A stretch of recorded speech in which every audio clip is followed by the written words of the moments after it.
नमस्कार विद्यार्थी मित्रांनो, क्रिएटिव्ह मॅथ्स मराठी या आपल्या लाडक्या युट्यूब चॅनलमध्ये तुमच्या सगळ्यांचं सहर्ष स्वागत आहे. आता 10वी विज्ञानावरती चर्चा करतोय. विज्ञान भाग 1 चं दुसरं प्रकरण मूलद्रव्यांचे आवर्ती वर्गीकरण या प्रकरणावर आपण चर्चा करणार आहोत.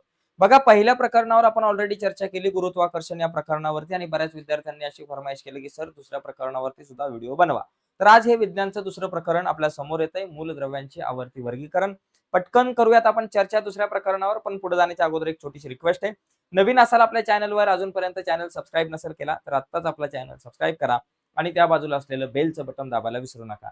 तर बघा मित्रांनो, मूलद्रव्यांचे आवर्ती वर्गीकरण. आता मूलद्रव्य बघा, मूलद्रव्य म्हणजे काय, आणि त्याचबरोबर बघा, मूलद्रव्य म्हणजे हायड्रोजन असेल, ऑक्सिजन असेल, यांना आपण मूलद्रव्य म्हणतो. म्हणजे जे म्हणजे ज्यांच्यापासून इतर बऱ्याचशा गोष्टी बनू शकतात, पण ते कोणापासून बनलेले नाहीयेत. ही मूलद्रव्य. उदाहरणार्थ आता आपण जर पाण्याचा विचार केला तर पाणी मूलद्रव्य नाहीये, कारण पाणी जे आहे ते एक संयोग आहे. पाणी हायड्रोजन आणि ऑक्सिजन मिळून पाणी बनलेलं आहे. ओके. तर ह्या मूलद्रव्यांचं वर्गीकरण म्हणजे सुरुवातीच्या काळामध्ये जर आपण विज्ञानाचा जर प्रवास बघायला गेलो, तर विज्ञानमध्ये रसायनशास्त्राचा अभ्यास करत असताना हळूहळू म्हणजे एकदमच सगळ्या मूलद्रव्यांचा शोध नाही लागला. आता माझ्या मागे एक पिरियॉडिक टेबल दिसतंय, एक आवर्ती सारणी दिसते, त्याच्यामध्ये बरीचशी मूलद्रव्य आहेत. पण ही जी सगळी मूलद्रव्य आपल्याला इथं जी दिसतात, तर ही सगळी मूलद्रव्य सुरुवातीला नव्हती अस्तित्वात. एक मूलद्रव्याचा हळूहळू शोध लागत गेला. पण सुरुवातीच्या काळामध्ये जितकी काही मूलद्रव्य अस्तित्वात होते, बाबा 100 असेल, 60 असेल, 70 असेल, त्यांचं एक वर्गीकरण कसं करावं? म्हणजे मूलद्रव्यांचं जर वर्गीकरण केलं तर विज्ञानाचा अभ्यास करायला सोपं जातं. जसं एखादं दुकान असेल, किराणा मालाचं दुकान आहे. मग त्या किराणा मालाच्या दुकानामध्ये जर आपण बघितलं तर ते सामानाचं व्यवस्थित वर्गीकरण केलेलं असतं, ते सामान व्यवस्थित लावलेलं असतं. म्हणजे तुम्ही जर बघायला गेलात तर एका कोपऱ्यामध्ये कपाटाच्या एका बाजूला साबण ठेवले जातात. सगळे साबण असतात. त्याच्यामध्ये अंघोळीचे साबण असतात. अंघोळीच्या साबणामध्ये पण लक्स, मेडिमिक्स, लाईफबॉय, ओके. हे सगळे साबण जे काही असतील साबण, ते सगळे एका लाईनीमध्ये लावलेले असतात. त्याच्यानंतर मग कपड्याचे साबण, त्याच्यानंतर भांडी घासायचे साबण, त्याच्यानंतर निरमा पावडर, बिस्किट पुडे एका बाजूला, त्याच्यामध्ये सुद्धा वेगवेगळ्या प्रकारचे बिस्किट पुडे वेगवेगळ्या कप्प्यामध्ये ठेवलेले असतात. म्हणजे वर्गीकरण केल्यामुळं त्या दुकानदाराला सुद्धा वस्तू आणायला सोपं जातं. गहू एका ठिकाणी असतं, साखर एका ठिकाणी असतं, गव्हाचे सुद्धा 2-3 प्रकार एका ठिकाणी असतात. भाताचे, तांदळाचे एक 2-3 प्रकार ठिकाणी असतात. कडधान्य सगळे एका बाजूला. म्हणजे हे सगळं वर्गीकरण जर सामानाचं केलं तर त्याला काम करायला सोपं जातं. गिराहिकाने कुठलाही माल मागितला तर त्याला तो द्यायला लगेच सोपं पडतं. तसंच मूलद्रव्यांचं जर का वर्गीकरण केलं तर विज्ञानाचा अभ्यास करत असताना खूप चांगल्या गोष्टी येऊ शकतात किंवा सोयीस्कर ठरेल. म्हणून सुरुवातीच्या काळापासून हे वर्गीकरण करण्याची प्रक्रिया सुरू झाली. पण हे वर्गीकरण करायचं तरी कसं? कुठल्या आधारावरती वर्गीकरण करायचं? तर तो आधारच शोधण्यामध्ये बरीचशी वर्षे गेली. तर आता आपण चर्चा करणार आहोत की हा सगळा प्रवास, मूलद्रव्यांच्या वर्गीकरणाचा हा सगळा प्रवास आपल्याला या धड्याच्या माध्यमातून समजून घ्यायचा आहे. सोप्या पद्धतीने मी समजून सांगायचा प्रयत्न करणार आहे. तर तो प्रवास जाणून घेत असताना या प्रवासाच्या पहिल्या टप्प्याला रायनर हा एक रसायनशास्त्रज्ञ येतो. तर रायनरने त्रिकांचा गुणधर्म मांडला. त्रिकांचा गुणधर्म म्हणजे काय? एकदम साधी गोष्ट. त्रिक नावातच सगळं आलं. रायनरने काय केलं, की सगळी मूलद्रव्ये अशी समोर घेतली. समोर म्हणजे अशी ठेवली नाही. मी उदाहरण म्हणून सांगतोय, की समोर अशी मूलद्रव्ये घेतली आणि त्या प्रत्येक मूलद्रव्याचे रासायनिक गुणधर्म त्यांनी तपासले. आणि हे तपासले असताना त्याला लक्षात आलं, की बाबा ह्या काही मूलद्रव्यांचे गुणधर्म सारखे आहेत. ह्या मूलद्रव्यांचे गुणधर्म सारखे आहेत. ठराविक मूलद्रव्यांचे गुणधर्म सारखे आहेत. मग त्याने असे 3-3 मूलद्रव्यांचे गट पाडले. हे तिघजण, या तिघांचे गुणधर्म सारखे आहेत. हे तिघजण. त्याच्यानंतर दुसरे तिघजण, या तिघांचे गुणधर्म सारखे आहेत. तिसरे तिघजण, या तिघांचे गुणधर्म सारखे आहेत. म्हणजे सगळ्यात पहिली पायरी त्यांनी काय केली? सगळ्या मूलद्रव्यांचा अभ्यास केला. त्यांच्या रासायनिक ज्या काही त्यांचे काही गुणधर्म आहेत त्यांचा अभ्यास केला आणि 3-3 मूलद्रव्यांचे गट पाडले. समान रासायनिक गुणधर्म असलेल्या 3-3 मूलद्रव्यांचे गट पाडले. आता ह्या 3 मूलद्रव्यांचे जे गट पाडले त्याच्यामध्ये काय एक असं वैशिष्ट्य होतं, ते खूप मोठं वैशिष्ट्य होतं. ते वैशिष्ट्य काय होतं, की त्याच्या लक्षात आलं, की मी ज्यावेळेस ते 3 मूलद्रव्ये जी लिहितो, 3 मूलद्रव्ये जर का मी घेतली आणि ती त्यांची मांडणी अणुवस्तुमानांकाच्या चढत्या क्रमाने केली. मूलद्रव्याचा अणुवस्तुमानांक जो आहे त्याच्या चढत्या क्रमाने केले. तर त्याला एक लक्षात आलं, की चढत्या क्रमाने आता इथं अणुवस्तुमानांकाची मांडणी केली. आता उदाहरणार्थ बघा, मी तुम्हाला हा नीट एक्सप्लेन करतो पहिला आणि नंतर मी तुम्हाला हे जे उदाहरण आहे ते नीट समजून सांगतो. पहिला मुद्दा काय तुम्ही लिहाल, आपल्याला एखादी टीप आली. किंवा एखादा प्रश्न आला 2-3 शब्दामध्ये उत्तर लिहा, 3 मार्काला प्रश्न आला की डोबे रायनरची त्रिके स्पष्ट करा. तर स्पष्ट करत असताना हे 4 मुद्दे लक्षात ठेवा. पहिला पॉइंट काय, डोबे रायनर या जर्मन वैज्ञानिकाने मूलद्रव्यांचे गुणधर्म व त्यांची अणुवस्तुमाने यात संबंध असल्याचे सुचवले. म्हणजे मूलद्रव्यांचे गुणधर्म आणि अणुवस्तुमान याच्यामध्ये काहीतरी संबंध आहे ते सुचवलं. आणि त्याने एकसारखे रासायनिक गुणधर्म असणाऱ्या प्रत्येक 3 मूलद्रव्यांचे गट पाडले. काय? रासायनिक गुणधर्म समान असणाऱ्या प्रत्येकी 3 मूलद्रव्यांचे गट पाडले आणि त्याला त्रिके असं नाव दिले. म्हणजे हा मुद्दा सगळ्यात महत्वाचा आहे. डोबे रायनरने समान रासायनिक गुणधर्म असलेल्या 3 मूलद्रव्यांचे गट पाडले आणि त्याला त्यांनी त्रिके असे नाव दिले. ओके. त्याच्यानंतर एका त्रिकामधील 3 मूलद्रव्यांची मांडणी, हे जे 3 मूलद्रव्य आहेत त्रिकांमध्ये 3च मूलद्रव्य आहेत, त्यांची मांडणी अणुवस्तुमानांकाच्या चढत्या क्रमाने केली व दाखवले की मधल्या मूलद्रव्याचे अणुवस्तुमान, मधलं जे मूलद्रव्य आहे त्याचे अणुवस्तुमान हे जे आहे ते इतर 2 मूलद्रव्यांच्या अणुवस्तुमानाच्या सरासरी इतकं असतं. ओके. मात्र सर्व ज्ञात मूलद्रव्यांचे वर्गीकरण तो करू शकला नाही. म्हणजे इथं 3 मुद्दे, सगळ्यात जास्त इम्पॉर्टंट मुद्दे हे 2 आहेत. हे 2 मुद्दे कसं, डोबे रायनरने समान रासायनिक गुणधर्म असलेल्या 3 मूलद्रव्यांचे गट पाडले आणि दुसरा मुद्दा आणि त्यालाच त्रिक नाव दिलं. आणि दुसरा मुद्दा तुम्ही लिहू शकता, या 3 मूलद्रव्यांची मांडणी त्यांच्या अणुवस्तुमानांकाच्या चढत्या क्रमाने केली तर असं लक्षात येतं की मधल्या मूलद्रव्याचे अणुवस्तुमान इतर 2 मूलद्रव्यांच्या अणुवस्तुमानाच्या सरासरी इतके असते. आता बघा लिथियमचं अणुवस्तुमान इथे 6.9 पकडा, मी तुम्हाला समजून घेण्यासाठी 6.9, वर जे 3 दिले तो अणुअंक, इथं खाली अणुवस्तुमानांक दिलेला आहे. सोडियमचा अणुवस्तुमानांक 22 आहे, 22.9 पकडा. 22.9 म्हणजे 23च पकडा, 22.9 म्हणजे 23 पकडा साधारणतः सरासरी कॅल्क्युलेशनला. आणि पोटॅशियमचा जो आहे तो 39.1 आहे अणुवस्तुमानांक असं पकडा. आता बघा चढत्या क्रमाने मांडणी केली. कमी अणुवस्तुमानांक असलेला लिथियम, त्याच्यानंतर 2 नंबरला सोडियम, हा 23 अणुवस्तुमानांक आहे त्याचा, आणि त्याच्यानंतर पोटॅशियम. यांची मांडणी जर का चढत्या क्रमाने केली तर आता बघा लक्षात येतं की मधल्याचा अणुवस्तुमानांक इतर दोघांच्या सरासरी इतका कसा. आता बघा 6.9 अधिक 39.1 करा. बघा 6.9 आणि अधिक 39.1 करा, अधिक 39.1 किती येते बेरीज? 9 आणि 1 10चे 0, हातच्याला 1, 9 आणि 1 10 16चे 6 आणि परत हातच्याला 1 46, 46.0. मग आता 46.0 म्हणजे 46. आता या दोघांची सरासरी म्हणजे 2ने भागायचं. 2ने भागल्यावर उत्तर किती येतं? 23. बरोबर ना? म्हणजे एकंदरीत काय केलं, 6.9 बघा 6.9 अधिक 39.1, 39.1 भागिले 2 करा. 6.9 आणि 39.1 किती झाले? 46. 46 भागिले 2 किती केलं? 23. म्हणजे या दोघांच्या अणुवस्तुमानांकाची सरासरी मधल्याच्या अणुवस्तुमानांक इतकी आली. म्हणजे बघा लक्षात घ्या, म्हणजे तो जो गुणधर्म आहे तो तुम्हाला इथं लक्षात ठेवायचा. 3 मार्काला प्रश्न आला, 3 मुद्द्यात आपलं उत्तर येऊ शकतं. पहिला मुद्दा, डोबे रायनरने एकसारखे रासायनिक गुणधर्म असलेल्या 3 मूलद्रव्यांचे गट पाडले आणि त्याला त्रिकी असं नाव दिलं. दुसरा मुद्दा, या त्रिकांमधील या त्रिकामधील 3 मूलद्रव्यांची मांडणी त्यांच्या अणुवस्तुमानांकाच्या चढत्या क्रमाने केली असता असं दिसून येतं की मधल्याचा अणुवस्तुमानांक इतर दोघांच्या अणुवस्तुमानांकाच्या सरासरी इतका असतो. आणि उदाहरण लिहायचं, लिथियम, सोडियम, पोटॅशियम, विषय संपला. तर अशा प्रकारे ही सुरुवात केली कोणी? डोबे रायनरने.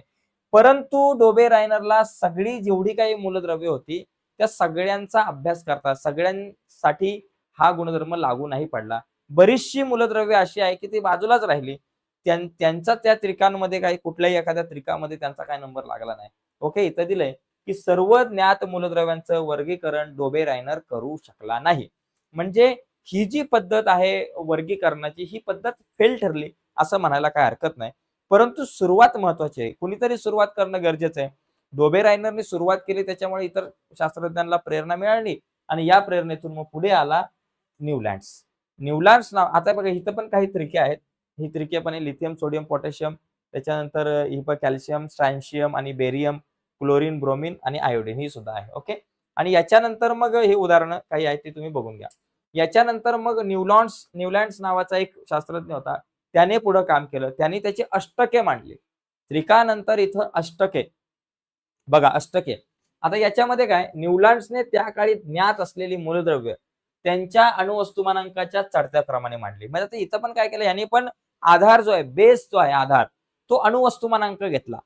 न्यूलँड्सने काय केलं, ती जेवढी मूलद्रव्ये ज्ञात होती त्या सगळ्या मूलद्रव्यांचा त्यांनी काय केला बाबा, या ठिकाणी सगळ्या मूलद्रव्यांचा अभ्यास करत असताना सगळ्यांची अणुवस्तुमानांक जी आहे त्या सगळ्या मूलद्रव्यांची अणुवस्तुमानांक लिहून काढली आणि त्या अणुवस्तुमानांकाची मांडणी चढत्या क्रमाने केली. मग त्या मूलद्रव्यांची मांडणी अणुवस्तुमानांकांच्या चढत्या क्रमाने. जसं शाळेमध्ये उंचीप्रमाणे मुलांना उभं करतात, तसं ज्यांनी सुरुवातीला कमी अणुवस्तुमानांक असलेला मूलद्रव्य, त्याच्यानंतरच अणुवस्तुमानांक कोणाचा आहे ते मूलद्रव्य, त्याच्यापेक्षा जास्त अणुवस्तुमानांक असलेलं मूलद्रव्य, अशी चढत्या क्रमाने मांडणी केली.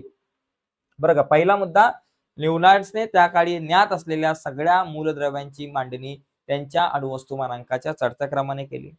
दुसरा मुद्दा, याची सुरुवात सर्वात हलक्या हायड्रोजन या मूलद्रव्याने झाली, तर शेवट थोरियमने झाला. याची सुरुवात हायड्रोजन हे सगळ्यात हलकं आणि लहान मूलद्रव्य आहे. काही जण हेलियम पण म्हणतात. बोर्डाच्या परीक्षेला प्रश्न एका वर्षी आला तर मोठा वाद झाला, हायड्रोजन उत्तर लिहायचं काय हेलियम लिहायचं. मग हेलियम लिहिलं तरी बरोबर होतं, हायड्रोजन लिहिलं तरी बरोबर होतं. ठीक आहे, तर याची सुरुवात लहान हायड्रोजनने होते आणि शेवट थोरियमने होतो. त्याला दिसले की प्रत्येक 8व्या मूलद्रव्याला पहिल्या मूलद्रव्यासारखे गुणधर्म दिसतात. म्हणजे पहिलं एक मूलद्रव्य लिहिलं, दुसरं, तिसरं, चौथं, 5वं, 6वं, 7वं, 8वं लिहिलं, 7वं लिहिल्यानंतर 8वं लिहिलं ना, 7वं लिहिलं, 7व्या लिहिल्यानंतर 8व्याचे जे गुणधर्म आहे ते पहिल्यासारखे आढळले त्याला. बघा त्यांनी काय केलं, 8 बघा मूलद्रव्यांची मांडणी चढत्या क्रमाने केली. 1 नंबरचं, 2 नंबरचं, 3 नंबरचं, 4, 5, 6, 7 मूलद्रव्ये मांडली बाबा. आणि मांडत असताना त्याने अभ्यास पण करत मांडली ना मूलद्रव्यांच्या गुणधर्मांचा. मग ती मांडत असताना त्यावेळेस त्याला 8वं एक मूलद्रव्य मिळालं, त्या 8व्याचे गुणधर्म त्याला पहिल्यासारखे आढळले. मग त्याने 8व्याला पुढे नाही लिहिलं, पण आम्ही काळ्या मार्कर घेतो म्हणजे नीट दिसेल इथं. याने काय केलं बघा, पहिलं, दुसरं, तिसरं, चौथं, 5वं, 6वं, 7वं, 5, 1, 2, 3, 4, 5, 6, 7, 8वं मूलद्रव्य ना. आता पहिलं 8वं मूलद्रव्य मांडलं, म्हणजे पहिलं लिहिलं, दुसरं, तिसरं, चौथं, 5वं, 6वं, 7वं, 8वं मूलद्रव्य लिहिल्यानंतर त्याच्या लक्षात आलं की बाबा 8व्याचे गुणधर्म तर पहिल्यासारखे आहेत. मग याला आपण काय करू, पहिल्याच्या खाली लिहू. 8व्या मूलद्रव्याला स्थान कुठे दिलं, पहिल्या मूलद्रव्याच्या खाली. आणि त्याच्यानंतर 9व्याचे गुणधर्म दुसऱ्यासारखे आढळले, 10व्याचे गुणधर्म तिसऱ्यासारखे आढळले, इथं 11, 12, 13, 14, मग परत इथं 15, कारण याचे गुणधर्म या दोघांसारखे आढळतात. म्हणजे प्रत्येक 8व्या, म्हणजे 2 पासून 8 नंबरला 9 आहे, 2 पासून बाबा 1, 2, 3, 4, 5, 6, 7 काहीतरी राहिलं, 1, 2, 3, 4, 5, 6, 7. ओके, म्हणजे 8वं जे काही मूलद्रव्य आहे ते सारखं. आता 2 पासून जर तुम्ही 8वं बघितलं, 2 नंतर 2, 3, 2, 3, 4, 5, 6, 7 आणि 8वं जे काही मूलद्रव्य असेल त्याचं गुणधर्म प्रत्येक वेळेस त्याला सारखे आढळले, म्हणून त्याने एका खालोखाल मांडलं. तुमच्या लक्षात आलं असेल मला काय म्हणायचं. त्याला असं दिसलं, त्याला काय दिसलं बाबा, प्रत्येक 8व्या मूलद्रव्याला पहिल्या मूलद्रव्यासारखे गुणधर्म होते.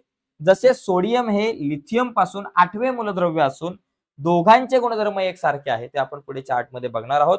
तसेच मॅग्नेशियमचे बोरिलियमशी साधर्म्य असून क्लोरीनचे फ्लुओरिनशी साधर्म्य आहे. ओके, आणि न्यूलँड्सने या सारखेपणाची तुलना संगीतातील अष्टकांशी केली. संगीतामध्ये जसं बघायला गेलं तर 7च स्वर आहे, पण 8वा 6 परत येतो, सा रे ग म प ध नी, नंतर परत 6 येतो, 6च्या खाली 6 लिहिलं त्यांनी, असं केलं. याची तुलना त्या सप्तकांशी केली. आता तुम्ही हा जर चार्ट बघितला, इथे बघा सा रे ग म प ध नी सा, पहिलं, दुसरं, तिसरं, चौथं, 5वं, 6वं, 7वं, नंतर 8वा जो तुमचा फ्लोरीन आहे, एफ जो आहे, तर याचे गुणधर्म एच सारखे दिसतात, हायड्रोजन सारखे दिसतात, म्हणून त्याला तिथे खाली लिहिलं. लिथियम नंतर 8 नंबरला कोण येतो, 1, 2, 3, 4, 5, बघा 8 नंबरला कोण येतो, 1, 2, 3, 4, 5, 6, 7, 8. लिथियम नंतर 8 नंबरला सोडियम येतो, म्हणून लिथियमच्या खाली सोडियम आला. म्हणजे प्रत्येक 8व्या मूलद्रव्याचे गुणधर्म सारखे आढळले आणि याला त्यांनी अष्टके म्हटलं. यालाच न्यूलँड्सची अष्टके आपण म्हणतो. त्यांनी याची तुलना जी आहे ती सप्तकांशी केली, अष्टकांशी केली संगीतातल्या. ओके, आणि एका पुस्तकामध्ये मी वाचलंय, तिच्या पुस्तकामध्ये वाचलं की ज्यावेळेस न्यूलँड्स त्यांनी जो काही विचार मांडलेला आहे, त्यांनी जो अभ्यास केलेला आहे, तो अभ्यास लोकांसमोर मांडत होता. पूर्वी काय व्हायचं की आता आपण वेगवेगळ्या थिएटरमध्ये पिक्चर बघायला जातो, नाटक बघायला जातो, तेव्हा काय व्हायचं की वेगवेगळ्या अशा सभा, मोठी मोठी संमेलनं व्हायची आणि त्याच्यामध्ये अशा प्रकारचे शास्त्रज्ञ यायचे आणि प्रत्येक शास्त्रज्ञ येऊन आपण काय शोध लावला, आपण काय नवीन अभ्यास केला विज्ञानामध्ये ते सांगायचे. मग यांनी सांगितलं की मी अशा प्रकारचा एक मूलद्रव्यांचा अभ्यास केलेला आहे गुणधर्मांचा, आणि त्या अनुषंगाने मी अष्टकांचा हा नियम तयार केलेला आहे बाबा. माझ्या अभ्यासातून असं आलं आणि याची तुलना मी संगीतातल्या त्या स्वरांसारखी करतो. मग एक जण उठून म्हणाला की मग तुम्ही ते वाजवून दाखवा बरं आम्हाला. हे जे तुमचे काही मूलद्रव्य आहे ती संगीतातल्या एखादं पॅनो असतं त्याप्रमाणे तुम्ही आम्हाला वाजवून दाखवा. त्याच्यामुळे तो डिमोटिवेट झाला. नंतर त्याने अभ्यास याचा बाजूला ठेवला असं म्हटलं जातं, एका पुस्तकात वाचलं होतं. पण ठीक आहे, तो भाग बाजूला. पण हा अष्टकाचा नियम आहे. परंतु हा नियम जो आहे तो फक्त कॅल्शियम पर्यंतच लागू झाला. तिथून पुढे या या दोघांच्या गुणधर्माशी याचा काही संबंध नव्हता. म्हणजे कॅल्शियम पर्यंतच. मग आता याचे दोष काय आहे बाबा? पहिला मुद्दा म्हणजे कॅल्शियम पर्यंतच तो लागू झाला नियम. त्याच्या पुढच्या मूलद्रव्यांना तर हा नियम लागू नव्हता होत. आणि त्यानंतर सुद्धा अनेक वेगवेगळ्या प्रकारच्या मूलद्रव्यांचा शोध लागला. त्याला सुद्धा इथं काही स्थान नव्हतं. बघा, न्यूलँड्सच्या अष्टकांच्या नियमात खूप त्रुटी आढळून आल्या. हा नियम फक्त कॅल्शियम पर्यंतच लागू होत होता. ओके. न्यूलँडने सर्व ज्ञात मूलद्रव्य 7x8 अशा 56 रकान्यांच्या तक्त्यात बसवले. ज्ञात असलेल्या सर्व मूलद्रव्यांना तक्त्यात सामावून घेण्यासाठी न्यूलँड्सने काही जागांवर 2-2 मूलद्रव्य लिहिली. जशी इथं 2 मूलद्रव्य लिहिलेत, इथं 2 मूलद्रव्य लिहिलेत, काही काही जागांवरती 2 मूलद्रव्य लिहिली. ओके. तर CO आणि NI म्हणजे आता बाकी पुढचे मुद्दे मी जास्त एक्सप्लेन करत नाहीये, कारण डिटेल्स मध्ये जास्त जात नाहीये. आपल्याला लवकर हा भाग संपवायचा. जे काही महत्त्वाचे मुद्दे आहेत त्यावरच मी चर्चा करायचा प्रयत्न करणार आहे. परंतु एकंदरीत लक्षात घ्या की न्यूलँड्सचा नियम सांगताना काय करायचंय, न्यूलँड्सच्या अष्टकाचा नियम सांगताना काय करायचंय, की याने मूलद्रव्यांची मांडणी त्यांच्या अणुवस्तुमानांकाच्या चढत्या क्रमाने केल्यावर त्याला लक्षात आलं की पहिल्या मूलद्रव्याचे जे काही गुणधर्म आहे, 8व्या मूलद्रव्याचे जे गुणधर्म आहे ते पहिल्या मूलद्रव्याच्या गुणधर्माशी साधर्म्य दाखवतात. ओके. आणि यालाच अष्टकांचा नियम असा म्हणतो. कारण याच्यामध्ये एखादी थोडक्यात टीप लिहा असं येऊ शकतं. याच्यानंतर सगळ्यात महत्वाचा मुद्दा म्हणजे मेंडेलिव्हची आवर्त सारणी. मेंडेलिव्हचं काम ह्या दोघांपेक्षा खूप महत्वाचं आहे. पण या दोघांची सुद्धा भूमिका महत्वाची होती. डोबे रायनरने त्रिकांचा नियम मांडला, न्यूलँड्सने अष्टकांचा नियम मांडला आणि त्याच्यानंतर मग मेंडेलिव्हने आपली आवर्त सारणी तयार केली. मेंडेलिव्ह हा एक असा शास्त्रज्ञ होता त्या काळामध्ये, की त्या मेंडेलिव्हच्या काळात 63 मूलद्रव्य अस्तित्वात होती. आज 100 पेक्षा जास्त 118च्या आसपास मूलद्रव्य अस्तित्वात आहे. त्या काळामध्ये 100 मूलद्रव्य 63 मूलद्रव्य अस्तित्वात होती. आणि हा पहिला असा वैज्ञानिक होता, शास्त्रज्ञ होता, की त्याने सगळ्याच्या सगळ्या मूलद्रव्यांना आपल्या आवर्त सारणीत स्थान दिलं होतं. तर यांनी एक आवर्त सारणी बनवली होती. तर ती आवर्त सारणी नेमकी काय ते आपण समजून घेऊयात. पण त्याच्या अगोदर एका पुस्तकामध्ये मी मेंडेलिव्हच्या संदर्भात वाचत होतो. तेव्हा मला असं दिसलं, की मेंडेलिव्ह खूप अभ्यास करत होता. म्हणजे मूलद्रव्यांची मांडणी कशी करावी, मूलद्रव्यांची वर्गीकरण कसं करावं, या अनुषंगाने तो अनेक दिवस, रात्रंदिवस झटत होता. आणि इतका तो झपाटून गेलो होता त्याला मूलद्रव्यांच्या अभ्यासामध्ये, की तो जवळपास 3 दिवस तो झोपला नव्हता. एकदा तो अभ्यासाला बसला आणि 3 दिवस झोपलाच नव्हता तो. त्याच्यामध्येच बुडून गेला होता. कुठल्या मूलद्रव्याला कुठं स्थान देऊ, काय करू, काय नको करू, असा अभ्यास त्याचा चालू होता आणि तो झोपी गेला. आणि झोपला तो. आणि झोपल्यानंतर त्याला स्वप्नामध्ये त्याच्या डोळ्यासमोर तो फ्लॅश झाला. म्हणजे असं म्हटलं जातं बरं, एका पुस्तकात मी वाचलंय. तो फ्लॅश झाला आणि तो उठला पटकन ताडकन आणि जे त्याला दिसलं ते त्याने तिथं लिहून काढला. तो टेबल तसा फायनल केला. बरं, स्वप्नात दिसला म्हणजे काय देवानी वगैरे दाखवला असा नाही. आपला मेंदू झोपल्यानंतर सुद्धा काम करत असतो. त्याच्यामुळे दिवसभरामध्ये 2-3 दिवस त्यांनी तो अभ्यास केला होता. त्याच्या मेंदूमध्ये ते चालू असेल ती प्रक्रिया. कारण झोपल्यानंतर सुद्धा मेंदू चालू असतो. आपण दिवसभरामध्ये जे काही काम केलं त्याची फ्लॅशबॅक मेंदू घेत असतो. दिवसभरामध्ये बऱ्याचशा ज्या आठवणी असतात, जी काही कामं केली त्याची उजळणी मेंदू घेत असतो आणि त्याची पण प्रक्रिया आहे नंतर. ज्या गोष्टी उद्याच गरजेच्या आहेत, शॉर्ट टर्म मेमरीमध्ये टाकल्या जातात त्या, काही गोष्टी लाँग टर्म मेमरीमध्ये टाकल्या जातात. मला आता मेंदूशास्त्रावर जायचं नाहीये, पण ही घटना महत्वाची होती ती सांगितली. बघा, मेंडेलिव्हची आवर्त सारणी म्हणजे मूलद्रव्यांच्या वर्गीकरणातील सगळ्यात महत्वाची पायरी आहे. सगळ्यात महत्वाचा हा एक टप्पा आहे. अणुवस्तुमान हा मूलद्रव्यांचा मूलभूत गुणधर्म प्रमाण मानून मेंडेलिव्हने त्या काळी ज्ञात असलेली 63 मूलद्रव्ये त्यांच्या वस्तुमानांच्या चढत्या क्रमाने मांडली. या मूलद्रव्यांच्या भौतिक व रासायनिक गुणधर्मानुसार मेंडेलिव्हने मूलद्रव्यांच्या आवर्ती सारणीची रचना केली. म्हणजे मूलद्रव्यांच्या आवर्त सारणीची जी रचना करत असताना कशाचा विचार केला? अणुवस्तुमानाचा. मूलद्रव्याचे अणुवस्तुमान जे आहे त्याचा अभ्यास करून त्याच्या आधारावरती ही आवर्त सारणी बनवली. म्हणजे मूलद्रव्यांची मांडणी त्यांच्या अणुवस्तुमानाच्या चढत्या क्रमाने केली आणि ती करून याने ही आवर्त सारणी बनवली. आणि याच्यामध्ये 63 मूलद्रव्ये त्या काळात अस्तित्वात होती या सगळ्याच्या सगळ्या मूलद्रव्यांना त्याने आपल्या आवर्त सारणीत स्थान दिलं. आता ही आवर्त सारणी जर तुम्ही बघितली तर या आवर्ती सारणीमध्ये तुम्हाला जवळपास काही गण अशा आडव्या ज्या ओळी आहेत त्या आडव्या ओळीला आवर्तने म्हणतात आणि उभ्या ज्या काही ओळी आहेत त्याला आपण गण म्हणतो. याच्यामध्ये बघा याची आपण वैशिष्ट्य आपण समजून घेऊयात पुढे जाऊन. याच्यामध्ये सुरुवातीला हायड्रोजन घेतला आणि इथं प्रत्येक गणामध्ये जी काही मूलद्रव्ये त्यांनी टाकलेली आहेत त्या सगळ्या मूलद्रव्यांचे गुणधर्म सारखे आहेत असं त्याचं म्हणणं आहे. ठीक आहे. आणि याच्यामध्ये तुम्ही जर बघितलं तर काही ठिकाणी यांनी जागा रिकाम्या ठेवल्यात. इथे बघा इथं सगळीकडे मूलद्रव्यांची नाव आहेत. इथं मूलद्रव्याचं नाव नाहीये, इथं मूलद्रव्याचं नाव नाहीये, इथं मूलद्रव्याचं नाव नाहीये, परंतु अणुवस्तुमानांक आहे. अणुवस्तुमानांक दिलाय 44, 68, 72. पण इथं नाव नाहीयेत मूलद्रव्याची. बरं का? लक्षात घ्या. इथं याचा हा जो आपला मेंडेलीव्ह आहे याचं इथं इंटेलिजन्स काय बघा.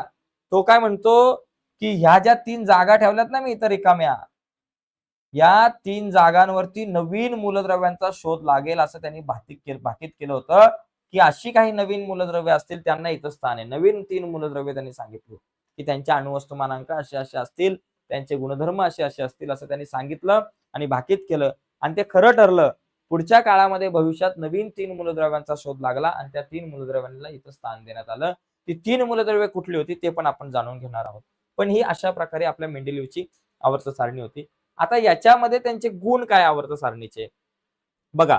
मूलद्रव्याचे गुणधर्म त्याच्या अणुवस्तुमानाचे आवर्तीफल आहेत. हा नियम सर्व ज्ञात मूलद्रव्यांना लागू करताना मेंडेलीव्हने आतापर्यंत उपलब्ध असलेली माहिती ही अंतिम नसून त्यात बदल होऊ शकतो हे सुद्धा सांगितलं. अशा विचारातून मांडणी केली. याचा परिणाम म्हणून मेंडेलीव्हच्या आवर्त सारणीतील पुढील गुण दिसून येतात. पहिलं गुण, गुणधर्माप्रमाणे आवर्त सारणीत योग्य स्थान देता यावे म्हणून काही मूलद्रव्यांचे अणुवस्तुमान पुन्हा पुन्हा दुरुस्त करण्यात आले. म्हणजे यांनी अणुवस्तुमान जे आहे मूलद्रव्याचे पुन्हा पुन्हा अभ्यास करून दुरुस्त केले. उदाहरणार्थ बेरिलियमचे आधी ठरवलेले 14.09 हे अणुवस्तुमान बदलून त्याने 9.4 असं केलं. म्हणजे यांनी काय केलं, पुन्हा पुन्हा अभ्यास केला, मूलद्रव्यांच्या अणुवस्तुमानाचा अभ्यास केला आणि पुन्हा पुन्हा त्यांची अणुवस्तुमान तपासली आणि दुरुस्त केली. जे काही बाबा 14.09 आधी म्हटलं जायचं बेरिलियमचे अणुवस्तुमान तर ते 14.9 नाही तर ते 9.4 त्यांनी सांगितलं की हे असं असेल 9.4. त्याच्यामुळे बेरिलियमला बोरॉनच्या आधीची जागा त्यांनी दिली कारण बोरॉनचं जे अणुवस्तुमानांक आहे तो बेरिलियमच्या पेक्षा अधिक आहे. ठीक आहे. हा एक महत्वाचा मुद्दा आहे. त्याचा एक गुण आहे की यानं अणुवस्तुमानांकाची जी मांडणी आहे ती आधी माहित असलेल्या मूलद्रव्यांची जी मांडणी अणुवस्तुमानांकाच्या आधारावर केली पण आधी माहिती असलेल्या अणुवस्तुमानांकाच्या आधारावर नाही तर पुन्हा पुन्हा त्याने अणुवस्तुमानांक तपासले आणि दुरुस्त करून मांडणी केली. म्हणजे जास्तीत जास्त ॲक्युरेट वर्गीकरण करण्याचा त्याचा एक प्रयत्न होता. पुढचा मुद्दा आहे मेंडेलीव्हने आवर्त सारणीमध्ये काही जागा तोपर्यंत शोध न लागलेल्या मूलद्रव्यांसाठी रिक्त ठेवल्या होत्या. मी तुम्हाला सांगितलं मूलद्रव्यांसाठी त्यांनी काही जागा रिक्त ठेवल्या होत्या. त्यापैकी 3 अज्ञात मूलद्रव्यांना जवळच्या ज्ञात मूलद्रव्यांवरून एका बोरॉन, एका अल्युमिनियम आणि एका सिलिकॉन अशी नावे दिली. ती जी 3 मूलद्रव्य मागाशी सांगितले होते बघा यांनी भाकीत केलं होतं की काही 3 जागा ठेवल्या होत्या आपल्या आवर्त सारणीमध्ये आणि सांगितलं होतं की इथं काही नवीन मूलद्रव्यांचा शोध लागेल आणि त्याला त्यांनी नाव दिलं होतं एका बोरॉन, एका अल्युमिनियम आणि एका सिलिकॉन असं नाव दिलं होतं. ओके. मेंडेलीव्हने त्यांची अणुवस्तुमाने सुद्धा अनुक्रमे 44, 68, 72 असतील असं सांगितलं होतं, असं दर्शवलं होतं. इतकेच नव्हे तर त्यांच्या गुणधर्माचं सुद्धा भाकीत केलं होतं आणि पुढे या मूलद्रव्यांचा शोध लागून त्यांना अनुक्रमे स्कँडियम, गॅलियम आणि जर्मेनियम अशी नावे देण्यात आली. या मूलद्रव्यांचे गुणधर्म मेंडेलीव्हच्या भाकीताशी जुळणारे आढळले. ओके. तर तो जो तक्ता आहे त्याच्यामध्ये ते दिसतंय. म्हणजे मेंडेलीव्हने पुढे काही नवीन मूलद्रव्याचा शोध लागेल 3 जागा ठेवल्या होत्या आपल्या आवर्त सारणीमध्ये आणि सांगितलं होतं की भविष्यामध्ये अशा प्रकारच्या इथे मूलद्रव्यांचा शोध लागेल. त्यांची अणुवस्तुमानांक सुद्धा सांगितली होती, त्यांच्या गुणधर्माविषयी सुद्धा भाकीत केलं होतं आणि खरोखर ते भाकीत खरं ठरलं. हा एक दुसरा गुण आपल्याला सांगता येऊ शकतो. त्याच्यानंतर पुढचा आहे मेंडेलीव्हच्या मूळ आवर्त सारणीत राजवायूंसाठी जागा राखून ठेवलेली नव्हती. परंतु 19व्या शतकाच्या शेवटी हेलियम, निऑन, ऑर्गॉन इत्यादी राजवायूंचा शोध लागल्यावर मेंडेलीव्हने मूळ आवर्त सारणीला धक्का न लावता शून्य गण निर्माण केला आणि या शून्य गणामध्ये राजवायूंना ठेवलं. म्हणजे हा एक गुण आहे की नवीन काही मूलद्रव्य जे आहे ज्यांचा शोध लावला, जे राजवायू, जे कुठल्याही प्रकारच्या अभिक्रियेमध्ये भाग घेत नाही, तर हे जे राजवायू जे आहेत, ऑर्गॉन असेल किंवा हेलियम असेल, निऑन असेल, यांचा शोध लागला आणि यांचा शोध लागल्यानंतर या राजवायूंना त्यांनी एक वेगळं स्थान दिलं. आपल्या आवर्त सारणीच्या बाहेर एक स्तंभ केला आणि त्याला तिथं स्थान दिलं. हे एक महत्वाचं वैशिष्ट्य आपल्याला सांगता येऊ शकतं. ठीक आहे, तर पुढे जाऊयात आपण. पुढचा मुद्दा आहे आवर्त सारणीचे गुण झाल्यानंतर आवर्त सारणीच्या त्रुटी. बघा आता त्रुटी काय आहे, तर सगळ्यात पहिली त्रुटी कोबाल्ट असेल, निकेल असेल, या मूलद्रव्यांचे पूर्णांकी वस्तुमान समान असल्याने त्यांच्या क्रमाबद्दल मेंडेलिव्हच्या आवर्त सारणीत संदिग्धता होते. तुम्ही डायरेक्ट म्हणू शकता कोबाल्ट आणि निकेल या मूलद्रव्यांच्या अणुवस्तुमानाविषयी मेंडेलिव्हच्या आवर्त सारणीमध्ये संदिग्धता दिसून येते. पुढे मेंडेलिव्हने आवर्त सारणी मांडल्यानंतर खूप काळाने समस्थानिकांचा शोध लागला. म्हणजे असा समस्थानिके म्हणजे काय, त्यांचा अणुअंक एकच पण अणुवस्तुमानांक वेगवेगळे, त्याला आपण समस्थानिक म्हणतो. तर समस्थानिकांचा नंतर शोध लागला आणि समस्थानिकांचे रासायनिक गुणधर्म समान असतात परंतु अणुवस्तुमाने जी आहेत ती भिन्न असतात. त्यांना मेंडेलिव्हच्या आवर्त सारणीत जागा कशा प्रकारे द्यायची हे एक मोठं आव्हान निर्माण झालं. म्हणजे काय, पहिली त्रुटी काय, कोबाल्ट आणि निकेल यांचं अणुवस्तुमान जे आहे ते पूर्णांकी समान आहे परंतु अपूर्णांकामध्ये जर बघितलं तर ते वेगवेगळं आढळतं. त्याच्यामुळे यांना नेमकं कुठं स्थान द्यायचं हा एक मोठा प्रश्न होता. आणि दुसरा महत्वाचा प्रश्न की नंतरच्या काळामध्ये समस्थानिकांचा शोध लागला काही मूलद्रव्यांच्या आणि समस्थानिकांचे रासायनिक गुणधर्म सारखे परंतु अणुवस्तुमानांक हा वेगवेगळा होता. त्याच्यामुळे मग पुढे काय करायचं, यांना कसं स्थान द्यायचं आपल्या आवर्त सारणीमध्ये, हा एक महत्वाचा प्रश्न होता. हे मोठं आव्हान होतं. पुढचं, वाढत्या अणुवस्तुमानाप्रमाणे मांडलेल्या मूलद्रव्यांच्या अणुवस्तुमानातील वाढ नियमित दराने होत असताना दिसत नाही. ती जी वाढ आहे ती अनियमित दराने, कॉन्स्टंट दराने नाही दिसत वाढत. त्यामुळे दोन जड मूलद्रव्यांच्या मध्ये किती मूलद्रव्यांचा शोध लागेल याचं भाकीत करणं थोडंसं अवघड झालं. ओके, तर हे काही तुम्ही सांगू शकता. आणि हायड्रोजनचे स्थान, हायड्रोजनला व्यवस्थित स्थान देता आलं नाही, हा एक मुद्दा तुम्ही मांडू शकता. ओके, तर या काही त्रुटी होत्या. आता या त्रुटी घेऊन आपण थोडंसं पुढे जाऊ आणि आधुनिक आवर्त सारणीवरती आता आपण चर्चा करू. आता आपण जो काही अभ्यास करतो आजच्या जगामध्ये या तिघांचा विस्तीर्ण नाही तर ही आधुनिक आवर्त सारणी आहे, तिच्या अभ्यासावरच पुढच्या सगळ्या गोष्टी अवलंबून असतात आणि आज याच आवर्त सारणीचा अभ्यास केला जातो. तर अशी आधुनिक आवर्त सारणी जिचा आपण अभ्यास करणार आहोत. त्या अगोदर जरा पाणी पिऊन घेतो.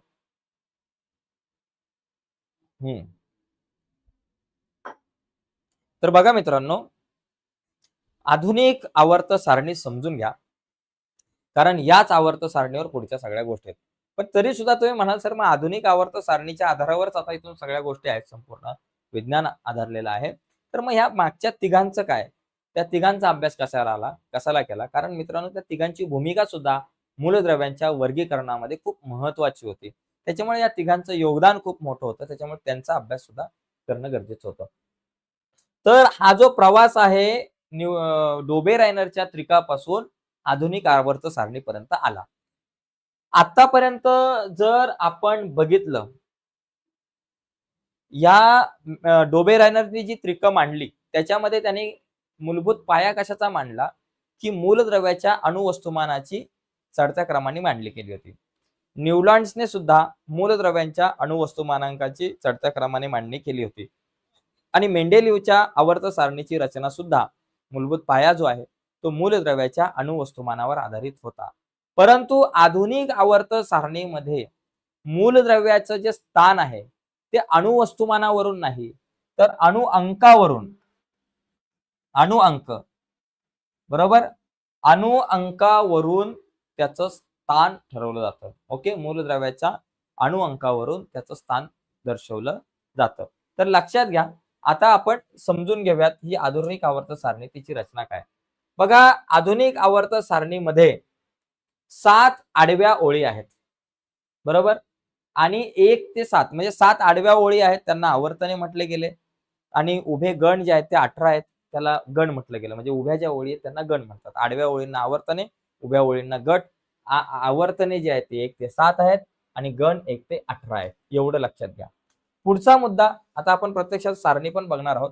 7 ओळी व्यतिरिक्त आवर्त सारणीच्या तळाशी आणखी 2 ओळी आहेत. 7 व्यतिरिक्त तळाला आणखी 2 ओळी आहेत.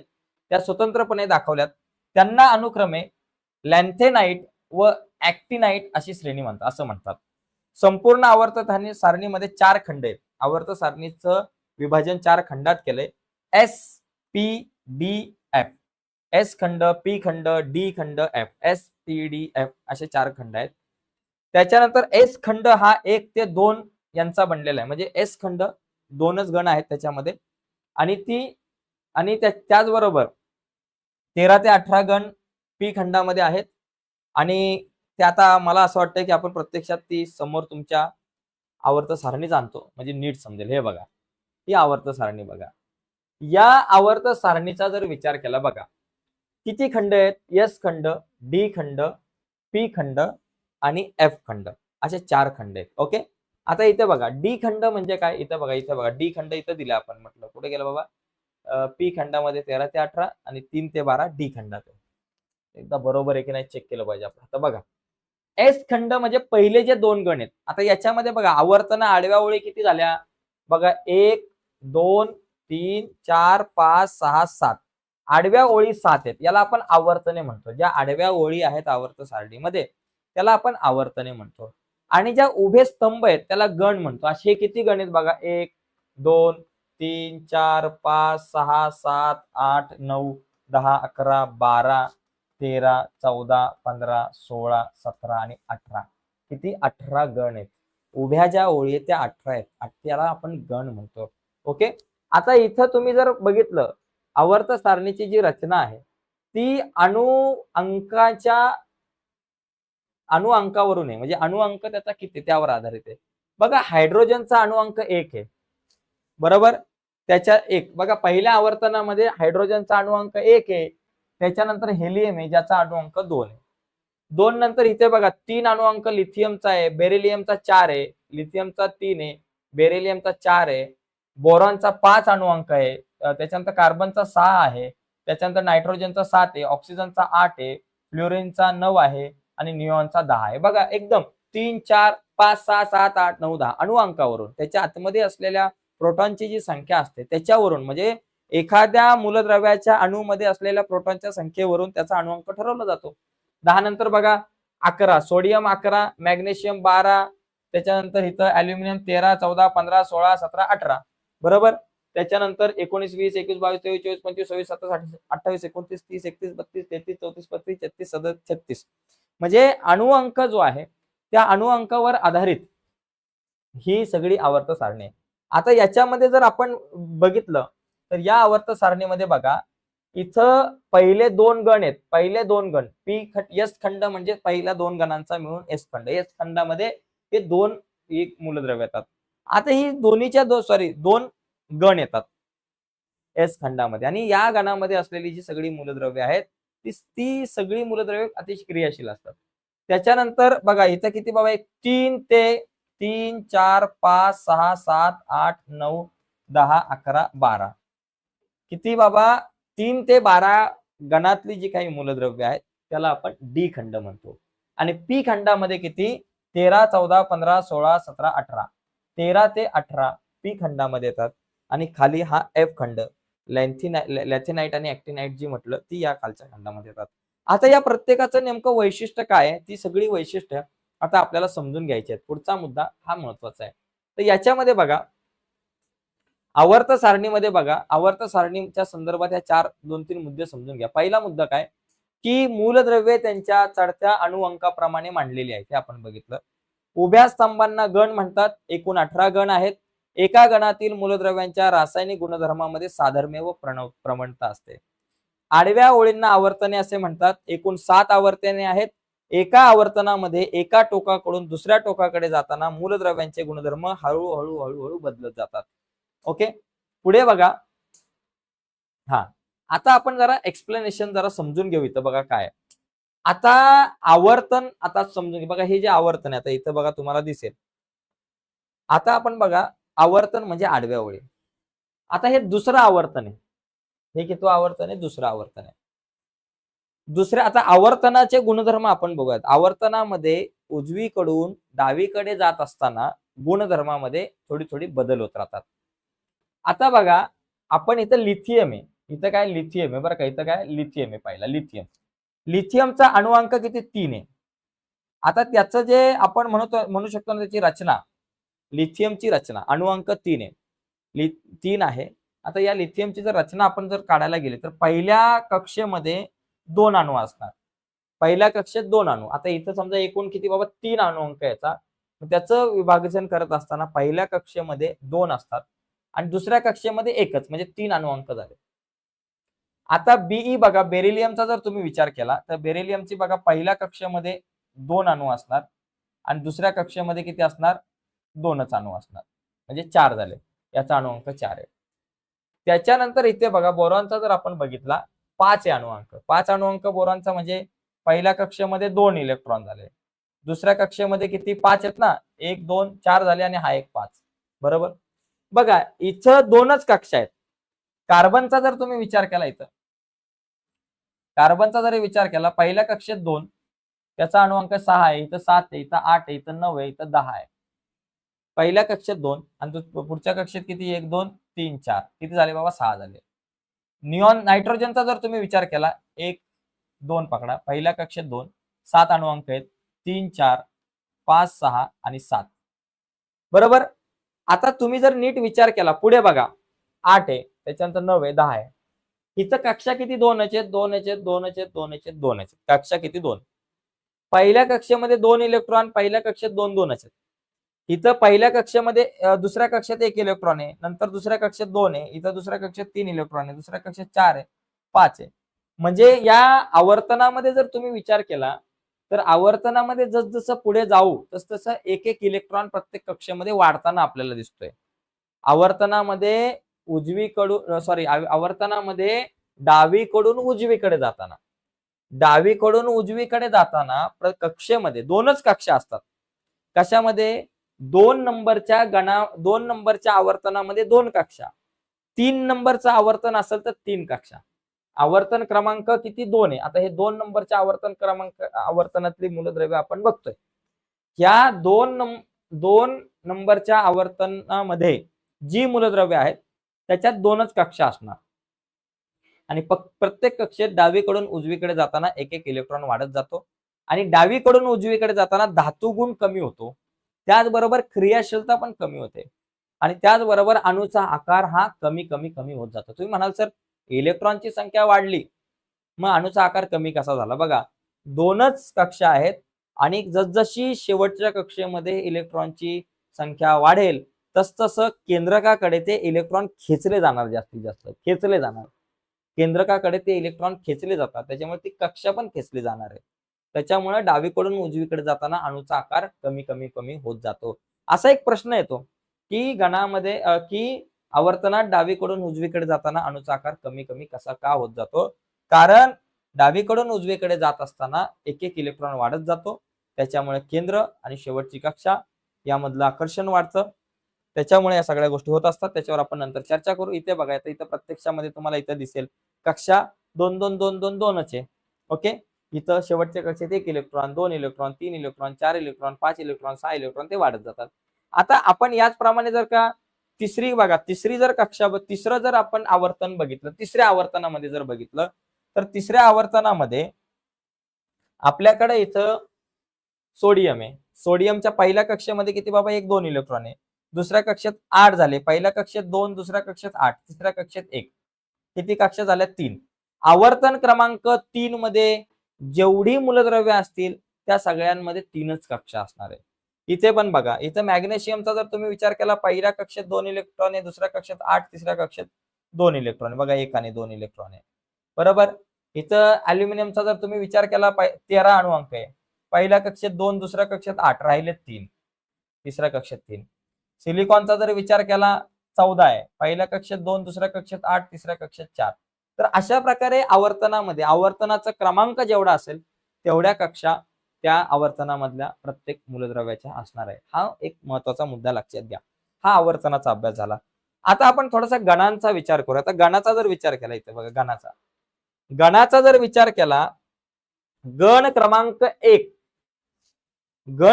1 वरून खाली येताना, आता बघा हायड्रोजन एकच आहे, मग इथं एकच कक्षा एकच इलेक्ट्रॉन. लिथियम अणुअंक 3, इथे अणुअंक 1 आहे, 3 आहे, 11 आहे, 19 आहे.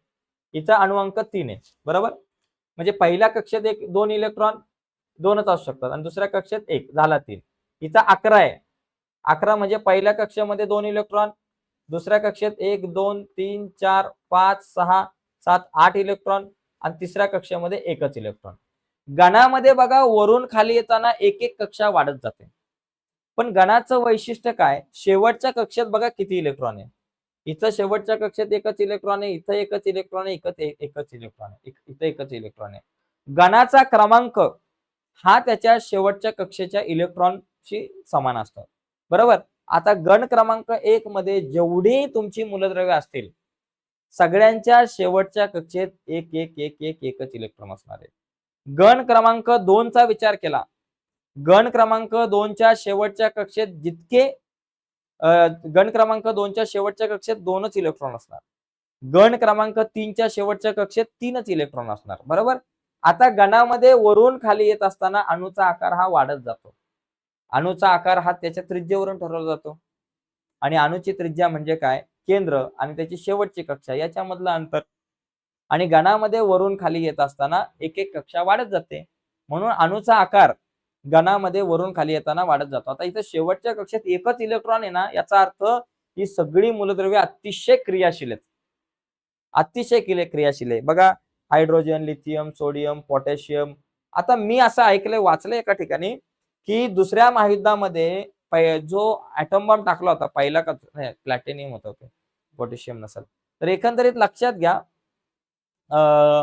या अशा प्रकारे गुणधर्म आहे की गणामध्ये वरून खाली येताना अणूचा आकार वाढत जातो आणि गणाचा क्रमांक आणि त्या गणामध्ये असलेल्या प्रत्येक मूलद्रव्याच्या शेवटच्या कक्षेमध्ये असलेल्या इलेक्ट्रॉनचा क्रमांक सारखा असतो. ठीक आहे. इथे पण बघा गणामध्ये इथे बघा हायड्रोजन शेवटच्या कक्षेत एकच इलेक्ट्रॉन, बघा लिथियम शेवटच्या कक्षेत 1 इलेक्ट्रॉन, सोडियमच्या शेवटच्या कक्षेत 1 इलेक्ट्रॉन, पोटॅशियमच्या पण शेवटच्या कक्षेत एकच इलेक्ट्रॉन आहे. तर हे काही गुणधर्म आहेत ते आपण समजून घेतले पाहिजेत. इथे बघा बेरिल, इथं पण जर तुम्ही विचार केला, इथं सुद्धा तुम्ही विचार केला, बघा इथे तुमचा गण क्रमांक 2, आता इथं गण क्रमांक 2 आहे, बघा इथं शेवटच्या कक्षेत इथं 4 आहे याचा अणुअंक, 4 नंतर इथं 12 आहे, त्याच्यानंतर इथं 20 आहे. बघा बेरिलियम पहिल्या कक्षेत 2 इलेक्ट्रॉन, दुसऱ्या कक्षेमध्ये 2 इलेक्ट्रॉन, कारण 4 आहे ना अणुअंक. इथे बघा मॅग्नेशियम पहिल्या कक्षेमध्ये 1 आणि 2 इलेक्ट्रॉन, दुसऱ्या कक्षेत 1 2 3 4 5 6 7 8 झाले, 2 आणि 8 10 झाले, 12 अणुअंक आहे. शेवटच्या कक्षेमध्ये 1 आणि 2 इलेक्ट्रॉन, बरोबर. शेवटच्या कक्षेत 2च इलेक्ट्रॉन आले, वर पण 2 खाली पण 2, इथे पण 2च येणार. म्हणजे दुसऱ्या गणामध्ये जर तुम्ही बघितलं तर वरून खाली येताना एक एक कक्षा वाढणार, अणूचा आकार वाढत जाणार आणि शेवटच्या कक्षेमध्ये असलेल्या इलेक्ट्रॉनची संख्या जी आहे ती सारखीच असणार आहे. लक्षात घ्या, ती 2च असणार आहे, सारखी म्हणजे 2च असणार आहे, एवढं लक्षात ठेवा. ओके. आता याच्यामध्ये संयुजा हा एक महत्वाचा गुणधर्म आहे. संयुजा म्हणजे काय, तर त्याच्यावर पण आपण नंतर पुढे चर्चा करू. तर बघा इथे बघा, आता इथे आपल्याला लक्षात येतं की बघा हे आता आपण गण आणि आवर्तनाचा जो विचार केला तो इथे दिसतोय. डावीकडून उजवीकडे जाताना कमी होत जाणारी अणुत्रिज्या जी आहे ती कमी होते, म्हणजे अणूचा आकार कमी होतो डावीकडून उजवीकडे जाताना. विद्युत ऋणता आणि अधातू गुणधर्म वाढतो, म्हणजे अधातू गुणधर्म इथे जास्त वाढतोय. इथे जर तुम्ही बघितलं तर इथल्या या गणांमध्ये, पहिल्या 2 गणांमध्ये धातू गुणधर्म जास्त आहे, म्हणजे इकडे सगळे धातू, इकडे सगळे अधातू आणि मध्ये धातू, आणि हे जे आहेत हे धातू सदृश्य आहेत. एवढी जी आहेत ना, एक नागमोडी वळणाची जी रेषा दिसते याच्यामध्ये, हे जेवढे तुम्हाला दिसतात ना या रंगामध्ये, हे सगळे धातू सदृश्य, म्हणजे धातू सदृश्य मूलद्रव्य.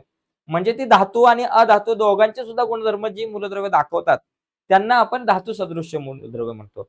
आता इकडे बघा, ही सगळी जी मूलद्रव्य आहेत ती धातू आहेत आणि ही सगळी अधातू आहेत, मध्ये धातू सदृश्य. आणि तुमचा हायड्रोजन सुद्धा दोघांचे गुणधर्म दाखवतो. कमी होत जाणारी विद्युत घनता आणि धातू गुणधर्म आपण बघितलं. त्याच्यानंतर विद्युत घनता सुद्धा कमी होत जाते, कमी होत जाते, हे लक्षात घ्या. आता घनाचा जर विचार केला, वरून खाली येत असताना बघा वाढत जाणारी अणुत्रिज्या. आपण म्हटलं घनामध्ये वरून खाली येताना अणूची त्रिज्या वाढत जाते. आता बघितलं कमी होत जाणारी विद्युत ऋणता व अधातू गुणधर्म जे आहे ते वरून खाली येत असताना वाढत जातात. पुढे बघा कमी होत जातात आणि वाढत जाणारी विद्युत घनता व धातू गुणधर्म जे आहेत ते वाढत जातात वरून खाली येत असताना. तर आता ह्या सगळ्या गुणधर्म आपण मगाशी ऑलरेडी मी तुम्हाला एक्सप्लेन केले, त्याच्यामुळे आता जास्त काही चर्चा करत नाही.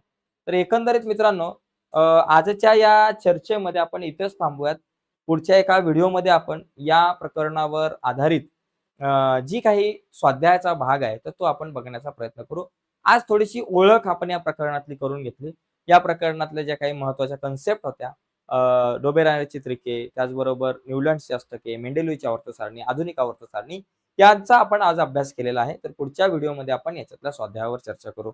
तर मित्रांनो आजच्या व्हिडिओमध्ये इथेच थांबू. नक्कीच व्हिडिओ आवडले असेल तर व्हिडिओला लाईक करा. नवीन असाल तुम्ही आपल्या YouTube चॅनलवर, अजूनपर्यंत आपला चॅनल सबस्क्राईब नसेल केला तर आत्ताच आपला चॅनल सबस्क्राईब करा आणि त्या बाजूला असलेलं बेलचं बटन दाबा, जेणेकरून मी अपलोड केलेल्या प्रत्येक नवीन व्हिडिओची नोटिफिकेशन तुमच्यापर्यंत पोहोचेल. बाय मित्रांनो, धन्यवाद.